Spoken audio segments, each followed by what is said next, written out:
പറയണവനൊക്കെ പറയട്ടെ, വന്റെ വല്ല നന്മയുണ്ടെങ്കിൽ എനിക്ക് കിട്ടിക്കോളും, അത് എനിക്കും പറയാനുള്ളൂ. അപ്പൊ അങ്ങനെ എല്ലാവരും എഴുതുന്നവര് ഇല്ലാത്ത പറഞ്ഞവർ അങ്ങനെ പറയാം, പൊള്ളി പ്രചരിപ്പിക്കുന്നവരൊക്കെ പറയാം. ഒക്കെ ആരെ പറ്റിയെന്ന് വെച്ചാൽ ജിഫ്രി മുത്ത് പോയതൊക്കെ, ജിഫ്രി മുത്ത് പോയതൊക്കെ. ഞാൻ എന്ത് ചെയ്തെന്ന് വെച്ചാൽ ഒരു തെറ്റ് ചെയ്തിട്ടില്ല. സമസ്തന്റെ പ്രസിഡന്റ് ആയിരുന്നു, അത് ചോദിച്ചു വാങ്ങിയതുമല്ല, എല്ലാവരും കൂടി ആക്കിപ്പോയതാണ്. അപ്പൊ അല്ലാതെ ഒരു തെറ്റും ഞാൻ ചെയ്തിട്ടില്ല. അല്ലാഹു സുബ്ഹാനഹു വ തആല എല്ലാ ഷെറിന്ന് നമ്മളൊക്കെ കാത്തു രക്ഷിക്കണം, അത്രേ നമുക്ക് പറയാനുള്ളൂ. എനിക്ക് പിന്നെ എല്ലാ ഷെറുകൂടി ഒന്നാലും എന്റെ മരിച്ചല്ലേ ഉണ്ടാവുള്ളൂ. ഇനിയിപ്പോ മരിച്ചാൽ നോക്കിയാൽ മതി. അപ്പൊ ഇങ്ങനെ പറഞ്ഞ് എല്ലാവരും കൂടി പറഞ്ഞ് മരിപ്പിച്ചാണ് ഞാൻ അങ്ങനെ മരിപ്പിച്ചത്. അപ്പൊ അതുകൊണ്ട് സമസ്തനാരും കേടരുത്തരുത്, അതെനിക്ക് പറയാനുള്ളത്. അതൊരു വലിയ നല്ല സംഘടനയാണ്, അതിന് നമ്മൾ വളർത്തണം, അതിന് വേണ്ട സൗകര്യങ്ങൾ ചെയ്തു കൊടുക്കണം, അതിന്റെ 100ാം വാർഷികമൊക്കെ ഒരു സംഭവമാക്കി തീർക്കണം.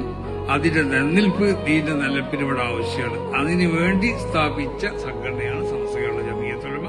അല്ലാഹു സുബ്ഹാനഹു വ തആല എല്ലാ ശർറിന്നും നമ്മളൊക്കെ കാത്തു രക്ഷിക്കട്ടെ.